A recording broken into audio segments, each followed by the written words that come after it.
Xbox On. Game on, baby! Wow!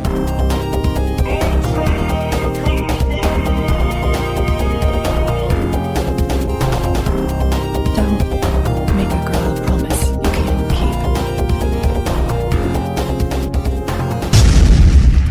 keep. Let's do this.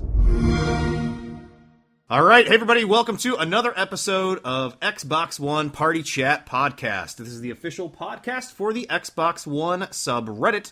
I am your host, Uncle Jesse. With us this week is Reese and Richard. How you doing, brother? Hey, everyone. So, you guys might notice our fellow podcaster Ross is not with us this week. He is at home dying in bed of the Scottish plague or the flu or something like that. I'm not quite sure what it was, but Yummy. Hopefully I heard he feels rabies. better. Rabies? That might be. Yeah. Might be true. Yeah. Okay, Scottish rabies. I actually think he's just really hungover. That's all. Hey, no, that was quite me possible. last week. If anyone listened, that was me last week. That explains a few things. Or 10. Yeah. All right, for anybody that isn't aware, or if this is your first time listening to the show, we cover the top submitted posts as well as some hot topics over in the Xbox One subreddit, as well as just chit-chat about games we're playing and things like that. So, Reese, you want to start things off this week with what games you playing? I have been playing Doom. Just Doom. Nothing else but Doom. Nice. There is no other game at this point in time as far as I'm concerned. Well, I have been loving it. I would ask for more information on it, but I know we're going to be talking about that a little later on, so I won't. No spoilers. Yeah, No I spoilers. won't steal your I- thunder. Can I just cut in and tell you that nothing I can really tell you is spoilers, because by the very nature of Doom, there is demons and they get shot in the face, and that's basically all there is. And Demons, gore, and guns. Yes, exactly. Yeah. And progressively bigger and badder guns. That's all. No, bigger and better. Yes. I meant bad as in good, bad. So, Rich, man, what's going on with you, man? What are you playing? Mostly this week, I actually went back to Halo 5 with Infection and Wild Hogs being released. I've been playing the of that. Oh, oops, Beep. Beep. Oh, hell no. Only 2 minutes in. Swearing on my podcast? Oh, 2 no. minutes in. Anyways, been playing some Infection, going back. I really enjoy what they did with the Infection mode now.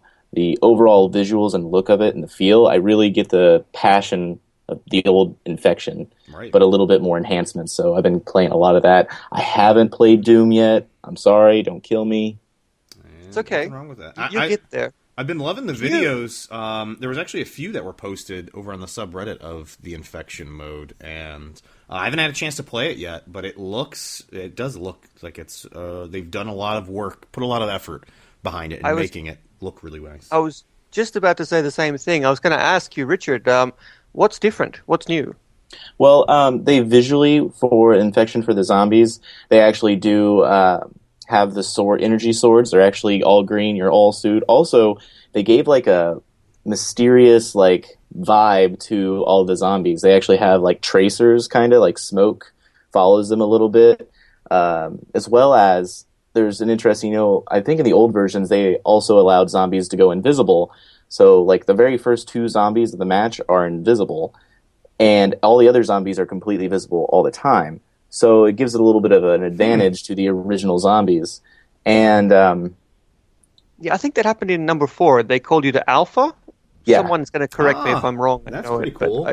I'm pretty sure that was in Halo 4 as well. Nice. I mean, a lot of it is aesthetics, like visual aesthetics. It's interesting how they made you kind of feel evil-ish. Like when you look at a zombie, you're more afraid of it now. It's not just like, oh, there's a green guy. It's actually you kind of are intimidated by it. That's nice. I just love the fact that they've taken this game mode that people were originally playing, by themselves as sort of a standalone bit, and really incorporated it into the core mechanics and multiplayer modes that are available. It's really cool that they're active. They're there listening to the players and to the feedback from the community, and it sounds like continually providing some updates, which is awesome. But yeah. To add the same to that, thing happened with Griffball. Yeah, yeah. To add to that, the community, the maps that they're using, one of them, I think it's called Campground. It actually looks like a custom map that someone would make in Forge. So they're really bringing that community feel as well, because they're going to create these maps that feel like they're created by the community. I'm hoping that they actually will start to accept some, like the custom games, custom maps people have made. I hope they do that with the infection mode as well, because, I mean, one of the maps, the Campground, it felt like you were Friday the 13th at running around in the woods away from the zombie. Have they done that with the custom maps that people have made? Have they incorporated those into just the standard multiplayer, or is there like a playlist that you can go through and do online multiplayer using Forge created maps this time around? I should be the guy that knows that, but again, I haven't been playing for Halo 5 for a couple months. It was actually the infection mode that brought me back. Nice. Because a lot of my friends back in the day, we would jump on and play the crap out of that. Cool. What about you, Clay? Yeah, well, unfortunately, I think I was gone last week. I was doing a ton of traveling for work. Didn't get a whole lot of gaming in, but as soon as I got back over the weekend, I booted back into Rainbow Six Siege and was playing through the updates that they've made through it, and I am loving that game again. It was such a fun time playing through that when it was first released, and then other stuff came out, and it sort of distracted me from playing that, but now I'm sort of fully back into it. And That it hooks back into you. Yeah, it really does. It really does. And I'm just waiting. I think there's a few more days until the operators officially, the new operators officially release. So they've got the new character, which is Blackbeard, who has a shield that you can mount on the gun, as well as a female character, Valkyrie, who has deployable cameras that you can throw. There's 4 of them that you can basically throw anywhere, and they stick to the walls for the defensive teams. And I'm very excited to get my hands on both of those. Just playing alongside of people using those characters, it's a great addition. And Blackbeard is nasty, absolutely nasty. I didn't think that shield would do much good. I honestly thought it was kind of a silly idea that they were putting a shield mounted on the front of your gun. And that guy, other people who are using him have probably wiped me out more times than I care to admit when I've gone into a head-to-head fight with them, which is just a bad idea.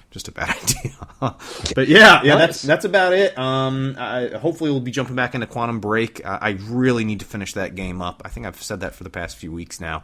But I really and truly intend to try and wrap that up this week. Loving that game. I just need to find more time in the day for gaming.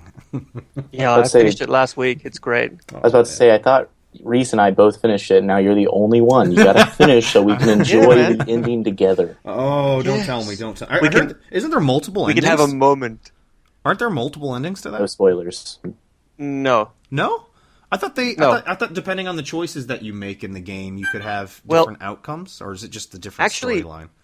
I can. I was actually going to talk about this in just a second, but I went to a really cool thing on Thursday. I went to something called Games First 16.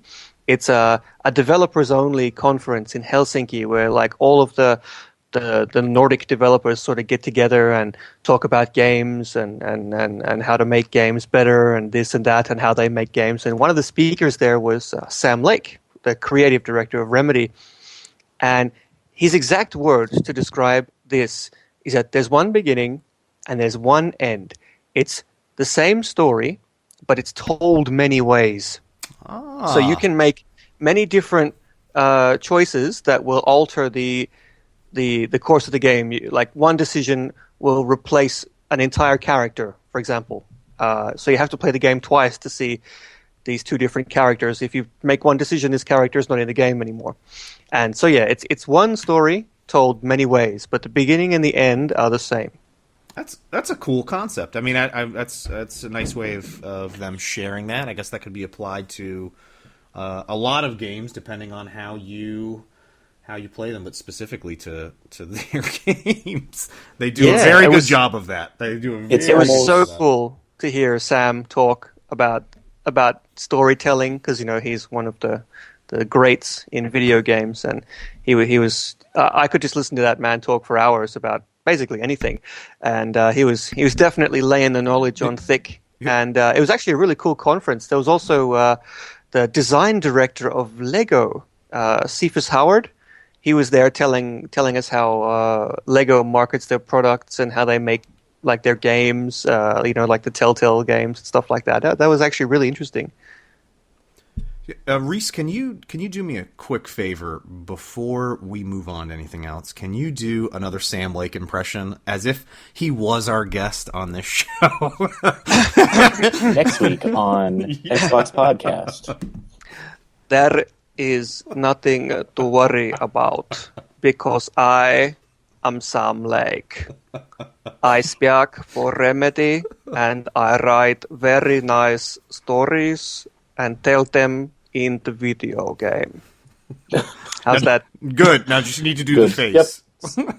I was doing the face. You can't impersonate do the voice. Sam Lake without the face. You have to have the voice with the face. Yes, and you need to speak very, very slowly and have thick Finnish accent when speaking, like that. I'm sorry, Sam. Please, if you're listening, I'm so sorry. Yeah. That was my request. Sam. You can play it, Reese. I'm having wonderful memories of our script reading now. Thanks that. Oh yeah, I did Sam for that. I forgot. That's great. Yeah, that's not a lake. That's Sam Lake or something. User Chimichanga, whatever his name was. That's right. Mecha Mecha something. Yeah, Mecha Pterodactyl. So should we actually move on? Yeah. Why don't we? Without Ross guiding us here and nudging us forward, it's the podcast is descending into hell. So when you guys hear the nice professional podcast, that's after Ross has not only kicked us into gear, but cut out all of the times that he's been like, guys, we actually have to do something now. So what do you mean? We just can't sit here and banter for 30 minutes, 40 minutes? We can. I mean, for sure. The parents aren't. That's right. If there's one thing I'm good at, it's just aimlessly talking about nothing. So I would slightly believe everyone that. Posts turtles. That's right. So Reese, why don't we jump into a story? So what did you see over on the subreddit that you wanted to chat about this week? Well, my number one thing would be the news that probably hasn't surprised anybody who's been paying attention to what Microsoft has been up to lately, but Microsoft has killed Project Spark officially. They are discontinuing it and offering refunds to anyone who has paid for it. That's unfortunate. That's the third game that Microsoft has killed recently, and it seems they're really going after all the loose ends, particularly any of the games that they would build as under the games as a service umbrella. Mm-hmm. Did you guys play Project Spark? Did you make any levels? I admit I wasn't a creator, but I was definitely a player. Right. I loved to see what the community was making. I mean, I did this back with Halo. I loved seeing the ideas and the creativity that these people could come up with. I mean, there were so many different things that someone could create out of this game engine that was Project Spark. I mean, you had shooters, you had the action-adventure game, you had the MMO where it could become an MMO if there was more people that could enter into the level, and then tower defense games. There was a tower defense game that I could play, or the raids, waves of enemies would come in and you'd level up your character.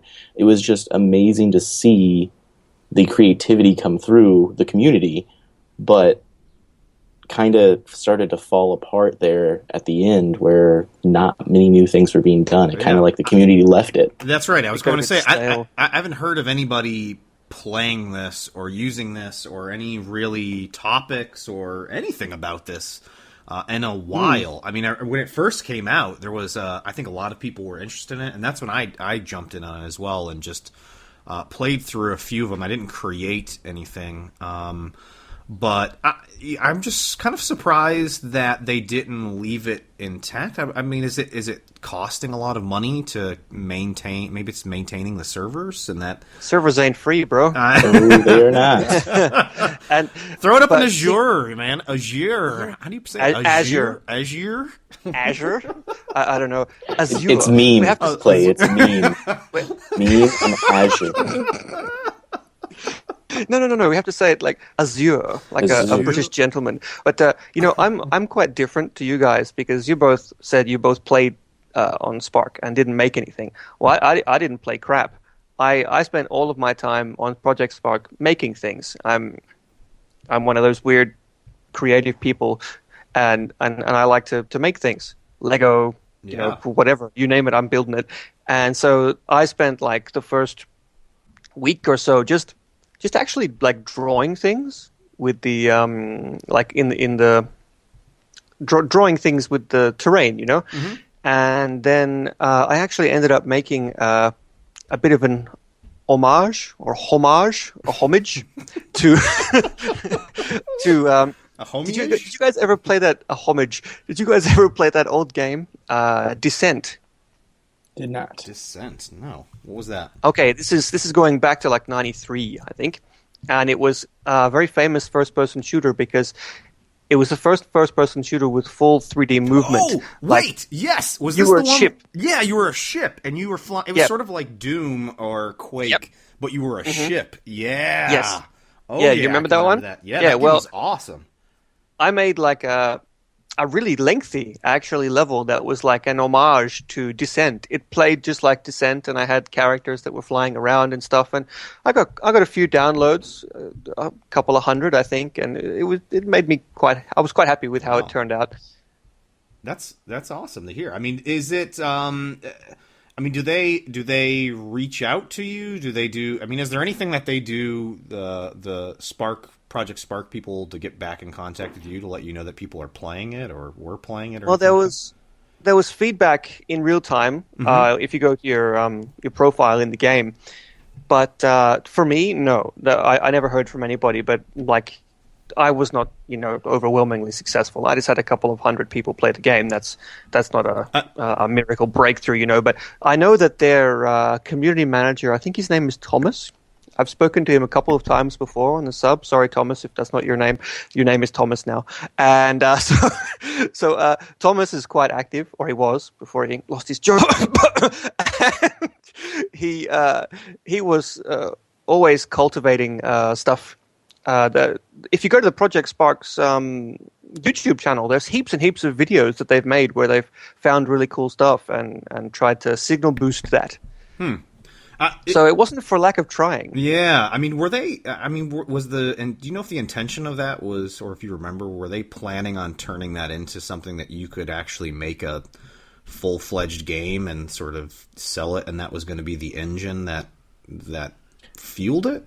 Or is it? No, I don't think so. No. I mean, the engine, especially someone who's tinkered around with the back end of it, it's not designed like that. Like the physics and the AI and even simple things like pathing and that sort of stuff, it's all tied into the game's engine itself. And you have like a really simple system that you can set up. It has a name, this kind of programming. I can't remember what it's called right now, but basically you choose if X does Y, then Z. And it sort of goes like that. I mean, it's very, very basic programming, like PHP programming, if statements, a bunch of if statements. You create your game. It has a name. I can't remember it. I'm going to Google this. It's if then that statements. Is that Yeah, what it's called? if else. if If all statements. else fails, turn off game. If all else fails, please apparently, cancel game. it is a natural evolution of the programming language found in Kodu. That sounds very technical. I'll have to skip over that On for now. that note, So, anything else you guys want to chat about on Project Spark, or else I'll jump into my topic of the No, week. I talking about Project Spark just makes me sad. Yeah, it does. And I wonder how. I mean, if there really was any activity still going on that. I mean, it might have been in its best interest to kill that off and get people working on something else. Well, hopefully working on something else. Or I mean, no one likes to see a dead game. I mean, like with Fable, at least it never actually released. Yeah, but, I will agree with that. I mean, but at least certain games, if they come all the way to release and they actually have a small community, and then you watch that community die out, it's kind of disheartening and sad to see a game go away like that, because the idea behind it was great. It was just that something happened within the community where it kind of dissipated. Yeah, I mean, Project Spark wasn't just a regular old digital release either. It had like a full retail release. I can still go into GameStop and buy a copy. I honestly thought that was a free-to-play game. Maybe it was just in beta forever. No, it's free to play, but you have to pay for certain stuff. It's basically, if you're a builder, you pay. If you want to build stuff in the game and create levels, you could pay for certain things. Or if you're a player, you could only play certain matches if the developer or creator didn't use these special assets. All right. I think that might have been pretty crippling, actually, with the I see segregating a community is always bad. Exactly what I was going to say. It kind of segregates your players, and it's like, well, I can't play this map unless I pay for this DLC. Well, that's frustrating. You hear about that, folks? Segregation is bad. Don't segregate. You think we might have learned over the last 1,000 years or so? You'd think. I don't know. Social commentary on this podcast. Let's not get too political. Okay, just move on. I'm gonna move on. Let's podcast. And for anybody that has been interested in changing your gamer tag to something much cooler that is probably already taken and hasn't been used in years, Major Nelson just announced that they're going to begin recycling Xbox gamer tags starting on the 18th, which is really exciting to hear. I mean, I think there's a ton of people out there that are interested in grabbing some of these older tags that just are no longer actively being used. So I think they made some sort of statement saying you have to be an active gold member for the last year, and then you can go in and pick one of these ups. And it sounded like are they going to be rolling these out, I believe, as well, in sort of waves? In waves, Waves, yeah. But they're not. There's more than a million of them. But they're not providing a list, so I'm not even sure how you even verify. In Major Nelson, when he posted on his blog, it actually gives you a direct link where you can check the usernames and what's available. Not for the new list. Well, when this comes out, the new list will probably be out, and I'll probably already have my new gamer tag. Anyways, the list on that blog post actually allows you to go to a page and check for if the username, gamer tag, is available. And you can type it out and just check it. And as soon as it checks and if it's available, you can hit claim it, the button right next to it, and pay for your change. Or if it's free, I think you still have to pay for it. And you get changed to your gamer tag. You keep all of your videos, you keep all of your achievements, all of your gamer score. It's just like nothing ever happened. It just changes over. Are you listening, Sony? Sony? Yeah, seriously. There's a jab at Sony. What podcast is this? I don't know. But back to what you said about the gamer tags themselves, there's more than 1 million that are being freed up. And according to this list I've got here, we've got proper names, pop culture references, entertainment, sports, gaming, types of food, geography, travel, science, technology, math and numbers, animals, and the most interesting sounding one is some of the greatest inventions of all time.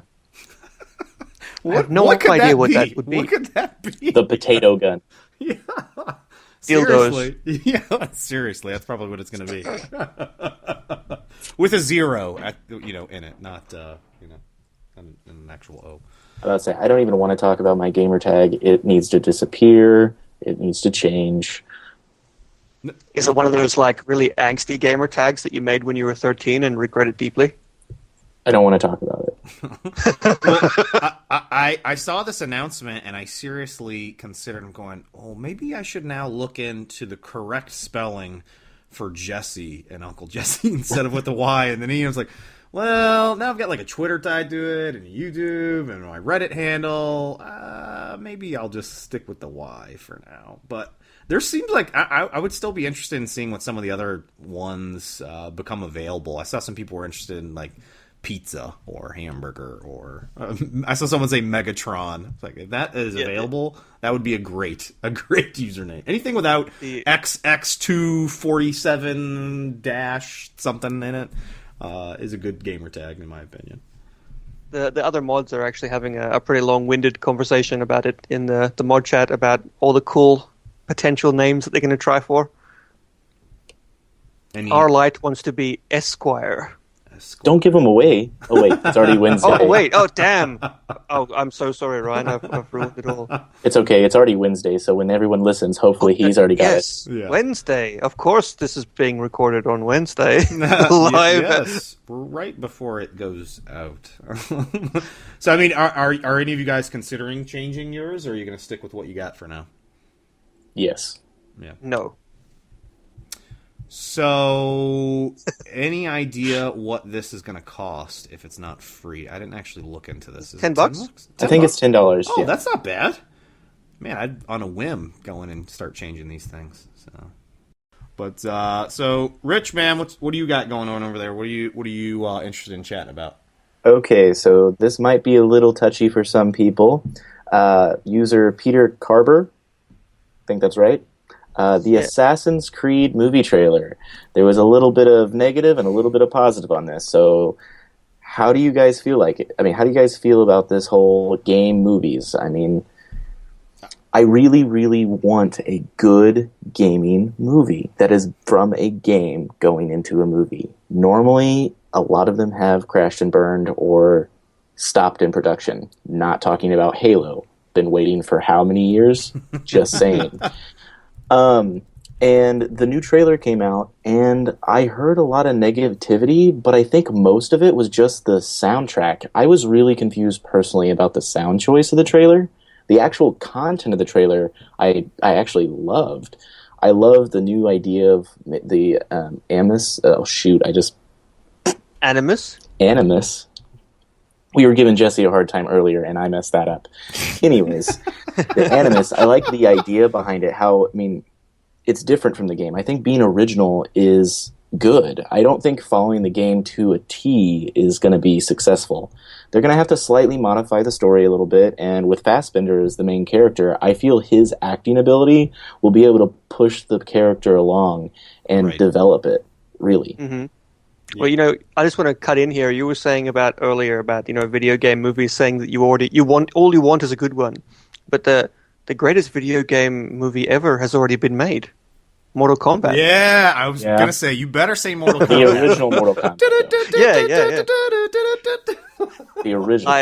I watch that movie with my friends at least once a year. It's incredible. Did you guys already ever watch the YouTube one that was released by Machinima? Actually, didn't think it was bad. The series, I watched that series when it came out. I enjoyed it. Oh, wait a minute! Me too. I think I remember seeing a trailer for. Was it out like a year ago or so? Maybe. It's been like 2 or 3 now. Yeah, I can remember going to see Mortal Kombat the movie with my mom in the movie theaters when I was younger. Dude! Me and my moms used to go to the movies all the time when I was a kid. My brother as well. Now, back with coming from a successful game movie, are we worried that this movie is going to be like Prince of Persia? Well, Fassbender is a good cast. Right. I'm trusting that he's not going to sign on to the role if he thought it was going to be crap. That's my boy Magneto. So, Magneto. Okay, well, a great example of this is the new Steve Jobs movie. He actually wasn't the original choice for the new Steve Jobs movie that just came out. He was, I think, the third person. So, do you think his acting ability is going to be able to switch from a character so serious to a character like this? I mean, he does have a wide range. I just haven't seen him play a character that's maybe like this. Did you see the face tattoos in the trailer? He's going to be serious, man. He's going to be deadly serious. I mean, I think he's a good cast. I mean, Jake Gyllenhaal was a terrible miscast for the Prince of Persia. I mean, he can't even say it. You don't cast a man with a lisp as the Prince of Persia. Okay, that's just a basic thing. But I'm sorry, Jake, if you're listening. I'm sure you are. I'm sure yeah. But Jake is a fantastic actor. Watch Nightcrawler. Watch Donnie Darko. But It's true. he that plays crazy really well. But playing as the Prince of Persia, that was a really bad casting choice. Yeah, that wasn't great. Nightcrawler gives me the creeps. I mean, you watch that and you just feel wrong. I'm actually interested in this movie, just seeing some of the in-game like weapons that they put into this, or what some of the stuff that they're going to bring directly from the game into it. I like the idea of not relying directly on the games. Sort of like it reminds me of the Walking Dead TV show. It's it's got the comics as reference, and it sort of uses it as a guide, but doesn't directly follow those. And hopefully they're doing the same thing with this. But yeah, I guess we'll see when it comes out. When's this thing come out? Later in the year, right? I think this fall. So. Yeah. So moving along, Reese, is there anything? I know you had mentioned you were playing Doom earlier. You want to chat about that? You know I do. User Indosight. I think that's how you say it. Incondite. Incondite. Let me just make a note here for anybody that's signing up on Reddit and is planning on posting on Reddit. Please make your username easy to read. please, especially for the illiterate like us like me. Yeah, and yeah. So anyway, Doom 4 has launched. Or actually, it's not Doom 4. I'm just calling it Doom 4. It's just Doom. There's it's one of the funny. I mean, like. A lot of games have just been chopping the numbers off, and DICE went completely bonkers and just totally forgot how to count. But yeah, it's Doom. I am absolutely loving it. It's got Dat music by Mick Gordon, who did the Killer Instinct music, so it's metal as fuck. You can beep that if you want. I don't care. And it's. But before I sort of start rapping with you guys, I just want to talk about how it feels like a culmination of how people are sort of feeling about modern shooters nowadays, because Doom Guy, the main character that you are, he does not give a crap. Like when you're playing the game, it's very obvious that there is a very serious story going on, but Doom Guy doesn't care. Like, someone might be giving some sort of really interesting sounding exposition, and he'll just punch the screen. Like, he doesn't care. It's like the way the game plays, it's like a rejection of these modern storytelling elements. It's not interested in cutscenes or QuickTime events or exposition. The game starts, and within 4 seconds, you've got a gun in your hand and you're blasting demons, and it's like, awesome. Go. That's it. Just how it should be. Kill just like it was all the original. Things. Yeah, exactly. It's like really true to the original. So, did you guys? I know you haven't played it yet. Clay, did you say you played it yet, Richard? No, I actually sadly have not. I really want to get my hands on it, but I haven't. I played the older Dooms, and I've heard a lot that it's kind of like. It's the old school feel of Doom, but with new innovative things going on. Like, there are, of course, new graphics and everything. But that same feeling you get from playing the original Doom, you get it with this game. And I think that's great, where we can take a old school feel and put it with all these new engines and new graphics, and it still feels like the classic. Yeah, it's really good. Like, I'm trying my best not to sound like a hyped up schoolgirl here, but it's great. Take your miniskirt off there, Reese. You'll take my miniskirt from my cold, dead hands.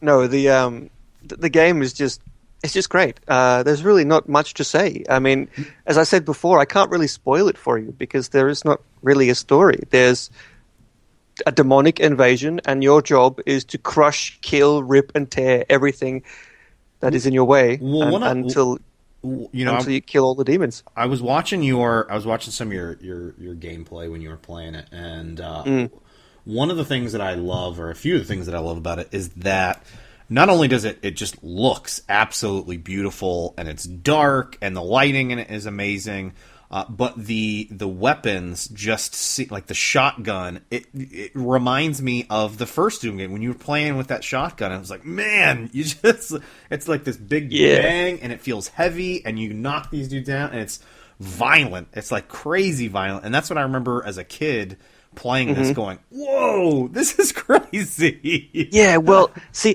there's a thing where if you think about an old game that you played when you were a kid, and you think, wow, like you've got this mental image in your mind, and then you go and look at it again, and you're like, oh, that looks awful. And back in the day, this was amazing. You try and play it again, and it's like, wow, this plays like ass. And that's a real issue with old games being remade, and getting like a HD update.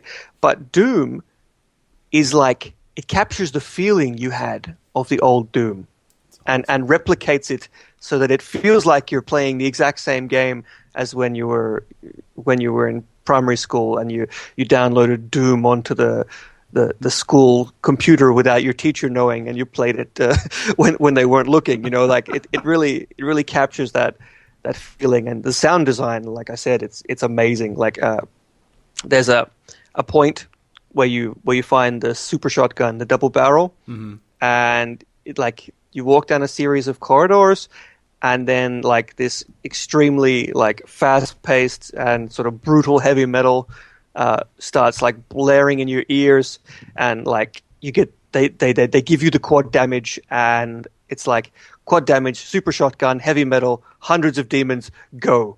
And you just it's awesome. Like they know exactly what they're doing. Id know what's up. I want to bring back one of the top comments on the Doom thread is from Subatomic Seahorse. He talks about how that awesome scene, you can set it to any difficulty you want, but the ultra violence difficulty really gives people the actual challenge they want, because you have a wide range of players. You have the older players that will remember the old style of game, and maybe it could be a little slower pace, or we could say, I want to make it extremely difficult. And I think one of the developers for Doom said the ultra-violent setting, they can't even beat the game. I think it was on the highest difficulty. They said they can't even beat it. Yeah, well, I'm playing on ultra-violence, and it's really hard, but that's actually not the highest difficulty. The highest difficulty has to be unlocked. I have the highest difficulty that you can play out of the box. And then once you finish it, you unlock Nightmare and Ultra Nightmare. And Ultra Nightmare and Ultra Nightmare are exactly the same, both really, really hard, except Ultra Nightmare has permadeath. When you die, you're done. That's it. Your save is deleted. And so, and they like leave a marker for where you got to, so you can when you play again, you can see how far you got. That's and cool. Yeah, they weren't able to finish it, but someone has already done it. What? I saw. Yeah. It took like 2 days. It's on the Doom subreddit already. Someone's finished it. They streamed the whole thing live. That's impressive. But this guy is like one of the top speedrunners in the world. So it's not something anyone can do. Jeez, I can't even imagine. The developers had issue beating it, and you just in 2 days. Oh, I got it. Yeah. I'm like a really old school lover of arena shooters. I've been playing arena shooters since I was a teenager, and so I consider myself fairly okay at them. And yeah, ultraviolence is kicking my ass from time to time. It's quite difficult. So, Reese, I want to know, when you're walking around in the game, did they incorporate all of the hidden passages that were in sort of the original? You walk around and go, so many. Sadly, you can't go, but my favorite thing about the game is it's a little touch, and I really hope it was intentional, but the only button that you have to interact with the environment is also your punch button. So I hope that was like them making a little bit of a commentary on the mindset of Doom Guy. But yeah, there is tons of secrets. Like the game is separated into levels, old school, and at the end of the level, it tells you how many of the secrets you found and what you missed. That's pretty cool. So it like really wants you to go back, and like, for example, I guess it'd be spoilers if I told you, but there's a lot of old Doom 1 and Doom 2 Easter eggs. I'm not going to tell you any more. I found one on the first level, and it was amazing. And there's heaps and heaps and heaps of secrets, and the map design is really labyrinthine, like the old Doom. Like it's not a corridor shooter. The maps have tons of verticality, and you really have to look around to try and find where to go.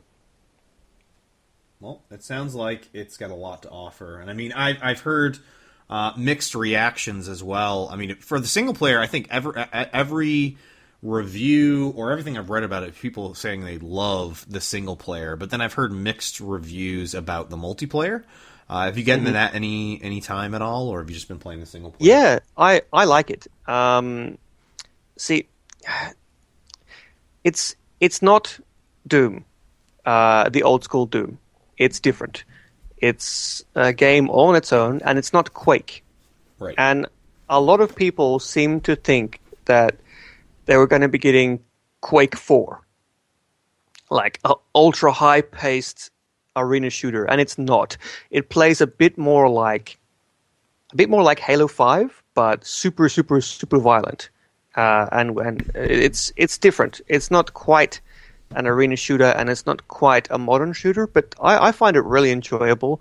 It's definitely not what I would consider competitive, but it's silly and it's violent fun and it's very, very fast and it's good. I like it a lot. So, like Unreal Tournament, let's say it's nothing like Unreal Tournament. No, absolutely not. It borrows a few elements from Unreal Tournament, but nothing too much. I mean, your mileage may vary. Play it. Like, buy the game for the single player because it's awesome, but just give it a try. And nothing to lose. If you like it, well, that's amazing. Keep playing. If you don't, well, you've got this awesome campaign that I think lasts about 15 hours. So yeah, it's worth it. Do you got, on a random side note, I was just thinking about you because you mentioned it's violent, and I was thinking about how brutal the game was. Do you guys remember an old school first person shooter where you could like shoot off the limbs of different people? You could shoot off Soldier of Fortune. Yeah, that's what it was. Oh. Soldier of Fortune. Soldier of Fortune. Yep, okay. I remember it very well. It used the Quake engine, I think, and yeah, it wasn't just that you could dismember people, but like they reacted sort of realistically to that. Like they would crawl around on the ground and beg for mercy, and you could like disembowel them with the shotgun. Yeah, I remember that very well. Someone please make a remake of that for me. I about to say I had the enjoyment of playing Dead Space again when it came out in backwards compatibility, and going through and dismembering everyone and going through the legs and arms and heads. I mean, I've enjoyed it. I mean, it's been a while, but stomping on some alien tentacles. Oh yeah, every single body you step on. That's right. My favorite part about Dead Space 2, they added that if you keep stomping on something repeatedly, the main character Isaac starts to square, like. Stomping on this. I really can't repeat what he says, but he starts to curse and swear as you stomp on something. It's great. But I was going to say that there was actually a modern sequel to Soldier of Fortune on the Xbox 360. Oh, was there? And it was Ass Candle. It was. Wait, it's called Ass Candle. No, I was saying the game was crap. It's like a dumpster fire. Like there was nothing good about that game. I was like, there's a game called Ass Candle. I would say that was going to be news to me. I was like, wait a second, are you serious? Americans. Too gullible. Like, too gullible. Why would anyone put a candle up their ass? You're the one who talked about it, not us. Yeah, okay. You know what? What you guys do in your bedrooms is it's all good. It's You're fine. the one with the mini skirt, Reese. By the way, I'm sure Ross is gonna love when we send these files over to him. Hi Ross, how you doing, buddy? Yeah. I know I don't pay you anything for this, but get back to work. We'll send you one free ass candle.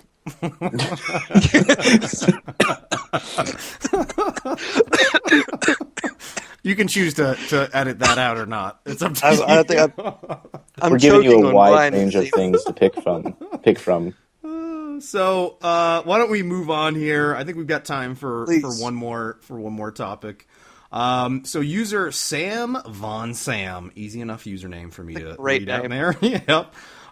Wrote up a story or linked out to a story about how the Overwatch beta topped 9.7 million players across all of the platforms. That is pretty incredible for That's really a beta. impressive. Yeah. For some perspective, I live in a country with a population of about 5.5 million people. So more than everyone in your country could have played. Well, actually, I live in Finland, and I think that may actually be more than the entire population of Scandinavia. I think it might be higher than every Nordic country. It's pretty crazy. I'm trying to think. Is that the? And I apologize. I should have actually looked this up. I asked these questions and I should have researched them beforehand. Is that the highest? Is that the most played beta of all time? Did they give out any stats on that? Yeah. We should have looked that stat up. Yeah, I know. might I be. apologize, guests. Listeners, if you guys know, feel free to message us over on this posting on the subreddit or shoot us a tweet at X1 Party Chat if you know the answer. I know that the Division beta was also in the millions. I just don't know if it was that high. That just seems like it is like 9.7 million people for a beta. That is absolutely incredible. Yeah, the PS4 beta must have really helped bump those numbers, for sure. But that's insane. Yeah. What are you trying to say? There's not enough people playing on the Xbox One? No, I know. There's a lot more of them than us. A lot. I was trying to think of a word that didn't involve an explicative to sort of describe how many PS4s have been sold, but it's difficult. Quite a few have been sold. That's right. Just a few. All right. So, random statistic because I was curious. I looked up the population. So it was 9.7 million players. The biggest country that would be every single person. Sweden. Sweden is 9.8. So literally, if every single person in Sweden played. There's that many people in Sweden? That's a 2016 census. We need to build a wall. Hey now. Oh, wait, yeah, I forgot who I was talking with. Americans, right, yeah. And we're going to have them build it as well. Funnier. So. Yeah. No, but gonna seriously, Swedes, ew. If you're from Sweden and you're listening, ew. So did you guys play it at all? Fan gör du det här hemtågen till Helsingfors för stanna på alla stationer? Okay, so since I don't know what he said, that's right. Hopefully we can remove that. No. I was speaking Swedish to our fellow Swedish guests. I was saying lovely things. Swedish. Sweden. So did you guys play the beta at all? I did not. Out of those 9.7 million people. 9.7 people. I also downloaded but never played the beta. So this was a really bad thread to choose because I didn't play either. Well, see, Ross was playing the crap out of it, and Ross was like, "Yeah, we got this one. Ross has got this one." Well, Ross is sick, so he gives it to the B team, and it's like we haven't done our homework. So just a little background insight for the listeners, and I apologize as well. Ross has yelled at me a few times.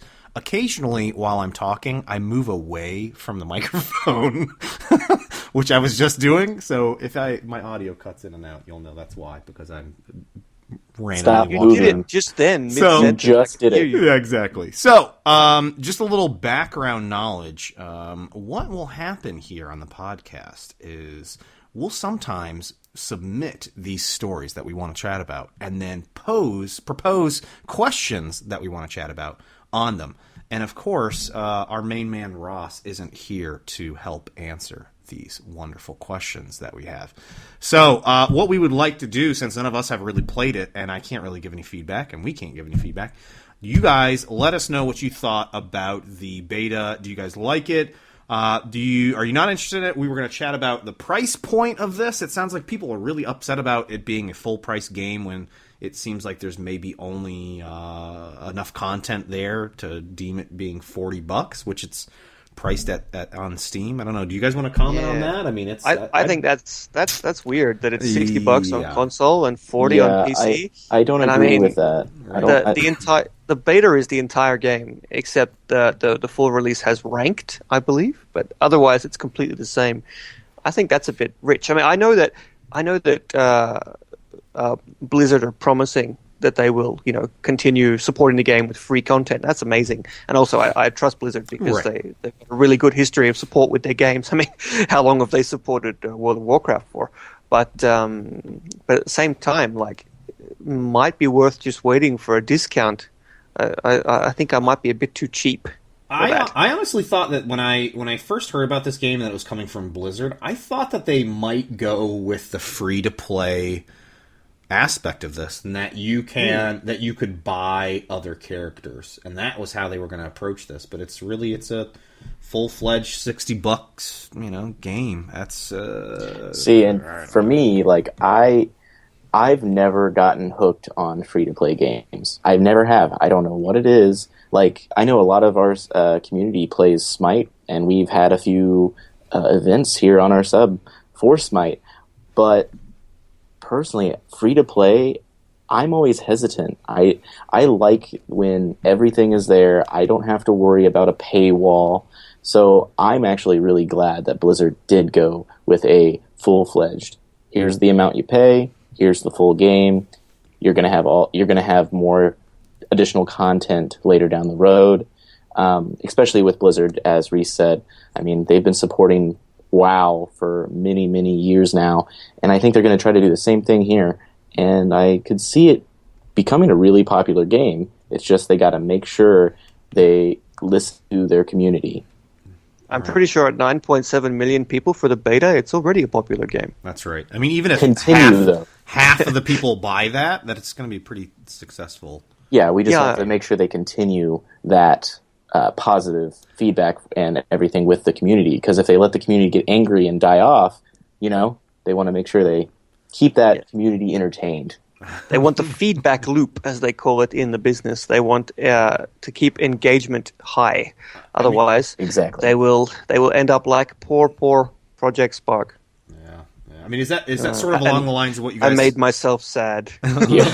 Way to end it with a sad note. Have you guys on sort of on that same topic there, the Division, I've heard grumblings of people losing interest in that, and it's this same sort of... It's not exactly the same sort of concept, but it's an all online multiplayer-based game, and it's heavily relying on the publisher providing new content for it. In order to keep the interest of the players and making sure everything's balanced and all that jazz. I mean, I guess is there some risk with this being the same scenario where it's still a top-notch game, but people are just losing interest in it?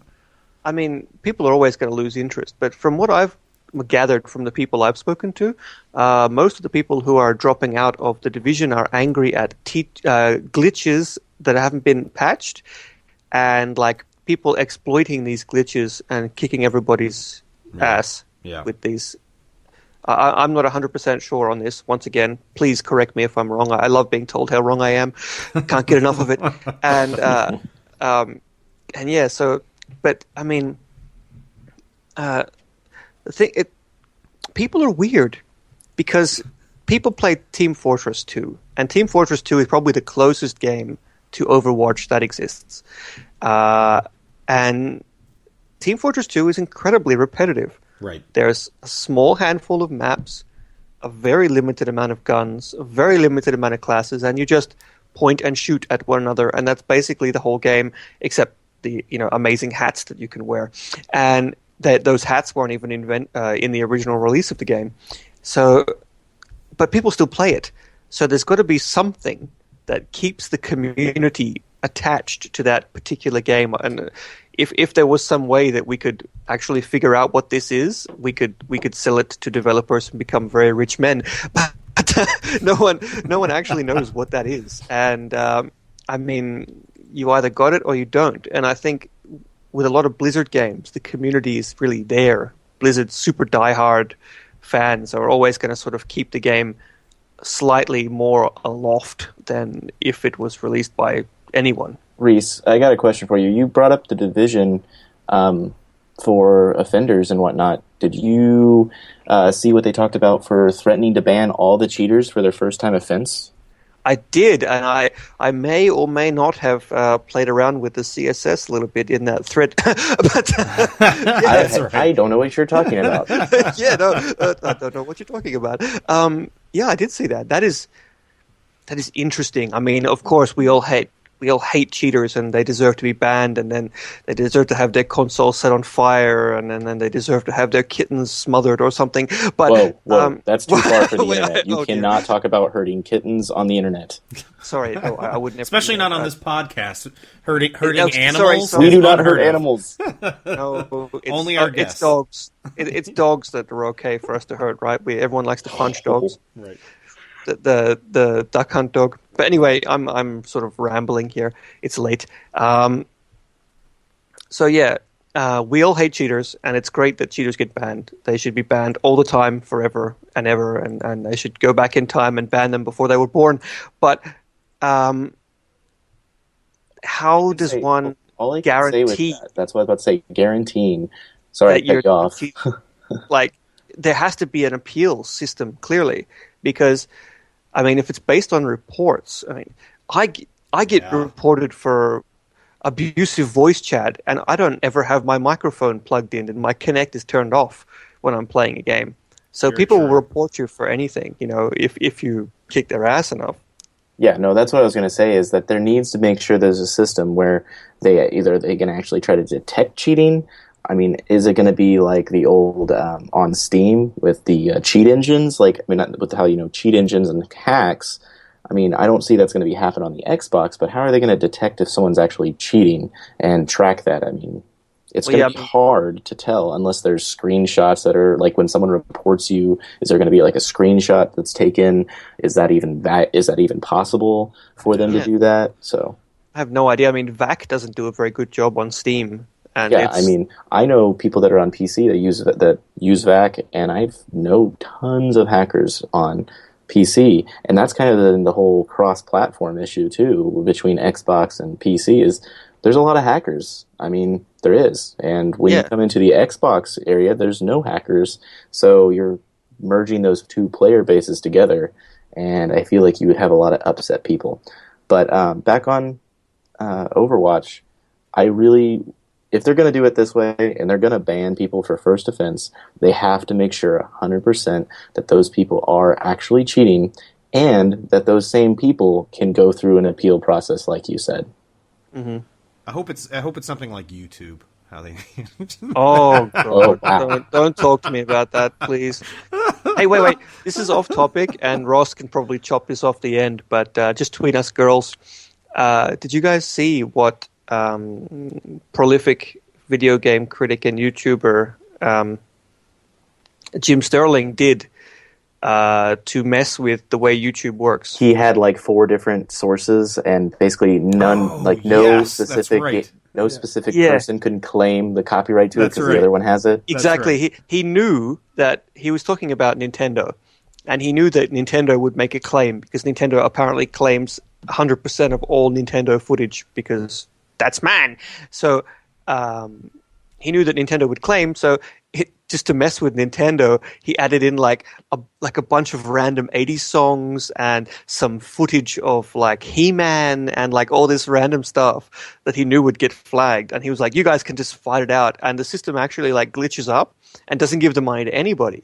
And he made a video explaining how to exploit the system, and now everybody's doing it just to stick it to the man. It's great. It's a great loophole. It is an absolute great loophole, especially for those content creators that are constantly being pinged there and risking their accounts being striked and taken down permanently. So it's a good way until they find a better way to manage that whole system over on YouTube. Or just fix the whole system. Yeah, exactly. Just overhaul the whole thing. Richard, just get off this podcast with your logic and your common sense. Just I'm leave. sorry. You're not welcome here. That's right. All right, you guys. Well, I think we are going to wrap things up. It's been a fun, eventful show this week. I just want to say thanks again to Reese and Richard here for joining us on the show. And sorry that Ross couldn't make it with us this week.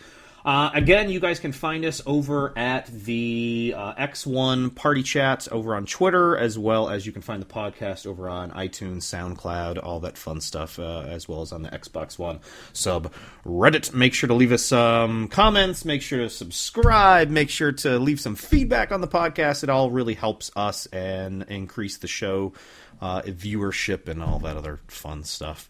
But yeah, thanks again, everybody, for listening in, and we will chat with you guys next time. I guess I'm supposed to say Xbox turn off. Wait, at this point. no, don't say that yet. I want to just quickly cut in. Thanks, Clay, and everybody else for listening, like you're saying, and I want to also say that I'm sorry that we don't have an interview for you this week. Yes. We had one, but because we scheduling errors, Ross got sick, this and that happened. But so we don't have an interview for you this week, but we will have a super awesome interview for you next week with Psyonix, the developers of Rocket League. Woohoo! We know you want to talk to them. It's going to be great. Very excited And about that one. hopefully we can make that up to you for having to actually sit there and listen to us talk about things for an hour, because I'm sure that was really unpleasant. So yeah. Now, Clay, Oh, go ahead. No, Rich, go for it. I was about to say, I'll finally admit with that, I'll be the giddy schoolgirl because I love Rocket League. So who doesn't love Rocket League? Let's be honest. I think we're all Weird. We're all very excited to have these guys on. Yes. So fingers crossed, it's a good one. So make sure to tune in next week. You heard it here first, I guess is what people say. I don't know. Ross is the guy that's really good at intros and outros for the show. So Just turn off the Oh, Xbox. sorry. All right, Xbox, turn off. Xbox on. Game on, baby. Wow!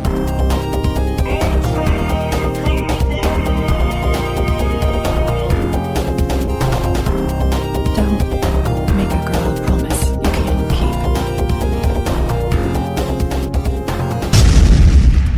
Let's do this. I could get a really popular name and then auction it off. Like that's a good way to lose your Xbox Live. I was just about to say that. maybe don't We are do not- that. do not recommend doing what I was just saying there. Disclaimer, the podcast does not want you to lose your Xbox Live. Do not do what Jesse just said. Do not do what Jesse just said. That should just be like a disclaimer for all general parenting. Exactly. Please do not do as I do or as I say. Something along those lines.